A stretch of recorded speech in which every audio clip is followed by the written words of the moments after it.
लुधियाना के सुनील और उसकी बीवी रीटा एक अच्छे और संपन्न परिवार से ताल्लुक रखते थे। एक दिन रीटा की भाभी उसके घर आती है। रीटा, तुझे तो पता है तेरा भाई कुछ नहीं करता, ऊपर से 2 बच्चों की जिम्मेदारी, बेटी भी बड़ी हो गई है। तू तो बुआ है, कुछ मदद कर सकती है तो कर देना। कहाँ पैसे हैं भाभी, बस समझ लो किसी तरह हम लोग भी दिन काट रहे हैं। 2 ही तो कार है और मेरी बेटी भी बड़ी हो रही है। अब उसके लिए कार लेनी है तो 10 लाख का खर्चा तो लग ही जाएगा। तभी वहाँ सुनील आ जाता है। अरे शशि, क्या है, तू हमेशा पैसों के लिए परेशान क्यों रहती है? वैसे क्या जरूरत थी बेटी की शादी इतने बड़े घर में तय करने की? अरे पैसे नहीं थे तो ऐसे ही कर देती कहीं शादी। इतने बड़े होटल में क्यों कर रही है शादी? लेकिन यहाँ तो मामला शादी का है, डेट तय है। दरअसल तेरे भतीजे के पीएफ के पैसे आने हैं, पर उसमें देर हो रही है। जैसे ही पैसे आ जाएंगे मैं तेरे अकाउंट में डलवा दूंगी। ठीक है, हम लोग सोचकर बताएंगे। तभी वहाँ भतीजा आ जाता है। फूफा जी, आप लोग ही मदद कर सकते हैं, वरना तो कैसे काम होगा समझ में ही नहीं आ रहा। मैं वादा करता हूँ जैसे ही पैसे आ जाएंगे मैं आप लोगों को वापस कर दूंगा। हाँ भाई, ठीक है। अब देख भाई, हमारे लड़के तो सारा दिन घर पर पड़े रहते हैं, ना कमाते हैं ना कुछ कमाने की इच्छा रखता है। लेकिन चल, ये ले, कितने पैसे चाहिए? जी 4 लाख रुपए। ठीक है, लेकिन पैसे ध्यान से वक्त पर वापस लौटा देना। सुनील मुसीबत के वक्त बीवी के भतीजे की मदद तो कर देता है, लेकिन उन लोगों के जाने के बाद देख ले रीटा, तेरे मायके वालों ने मांगा तो दे दिया, वरना इन लोगों का मुझे कोई भरोसा नहीं है। अरे क्यों भरोसा नहीं है? इससे पहले तो कभी इन लोगों ने आपसे मदद भी नहीं ली। हाँ, ली तो नहीं, लेकिन पैसे की किल्लत ही रहती है ना इन लोगों के पास। अरे ठीक है ना, नहीं लौटा पाए तो भतीजे के ससुराल से निकाल देंगे। सुना है बड़े घर में शादी हो रही है। सुनील और रीटा पैसे तो दे देते हैं, लेकिन अगले रोज ही। हाँ भाई साले साहब, क्या हाल है? ठीक हूँ जीजा जी। क्या बात है, सालों बाद आपका फोन, जरूर कोई बात होगी, बताइए ना। अरे वो तेरी बड़ी भाभी आई थी, बेटी की शादी कर रही है ना, तो पैसे लेने के लिए मैंने दे दिए 4 लाख। सोचा भाई किसी गरीब की बेटी की शादी हो रही है, पुण्य मिल जाएगा। अच्छा किया जीजा जी, उनका बेटा बहुत मेहनती है, जल्द ही लौटा भी देगा। वहीं रीटा भी फोन करके हर किसी को पैसे देने की बात करती है। रीटा की भाभी शशि के पास उसके भाई का फोन आता है। तूने सुनील से पैसा लिया है क्या? नहीं भाई, सिर्फ बात की है, बोल तो रहा है कि दे देगा। वो लोग मदद करने वालों में से नहीं है, और मदद कर भी दे लेकिन समाज में गा गा कर हालत बुरी कर देते हैं। अब गाने दीजिए ना भाई, मैं क्या कर सकती हूँ, मेरे पास कोई ऑप्शन भी तो नहीं है। बेटी की अगले हफ्ते शादी जो है।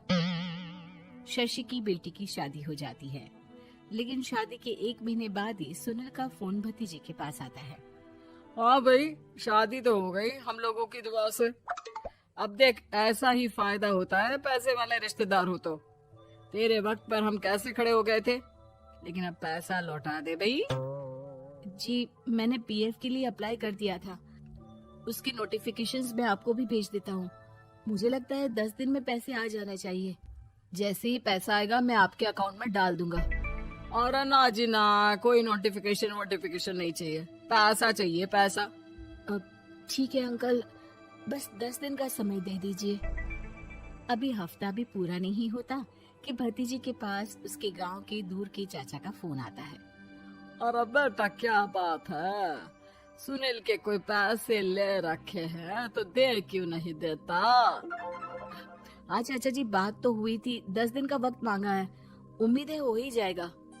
अरे फोन कर रहा है, रोज बता रहा था कि बेटी की शादी में मदद की थी। अब क्या है ना, भले ही शादी 10 दिन रोक देते, लेकिन सुनील से मदद नहीं लेनी चाहिए थी।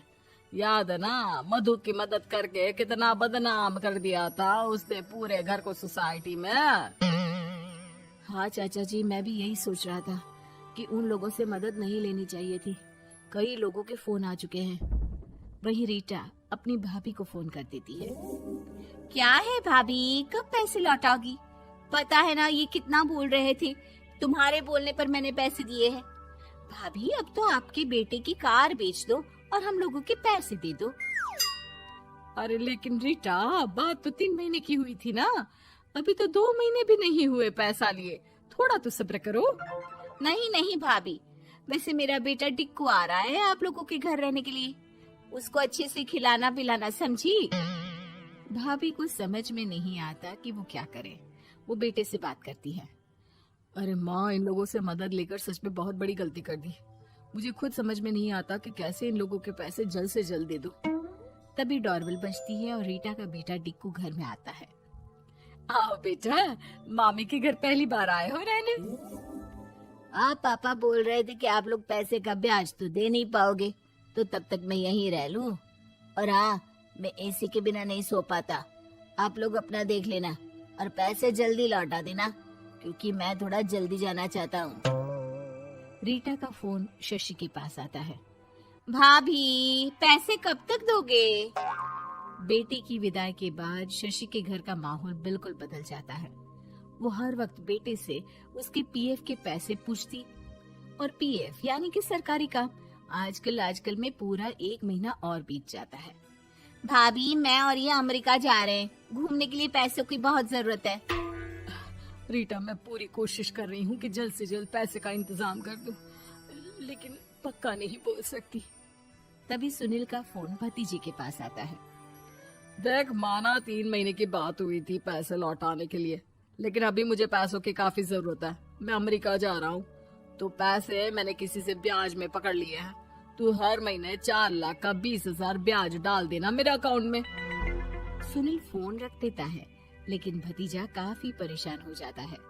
वो ऑफिस से शाम को घर आता है कि माँ पूछती है, क्या हुआ बेटा? बेटा माँ को सारी बात बता देता है। माँ भगवान के सामने हाथ जोड़कर खड़ी हो जाती है और रोने लगती है कि तभी बेटे का मोबाइल पर मैसेज बजता है। माँ, पीएफ के पैसे आ गए। और वो ऑनलाइन ही सुनील के पैसे वापस कर देता है। भला हो भगवान का। लेकिन आज एक बात तो समझ में आ गई, मदद हमेशा उन लोगों से लो जो मदद के बदले आपसे मदद में दी गई रकम ही वापस लें, ना कि समाज में आपकी इज्जत।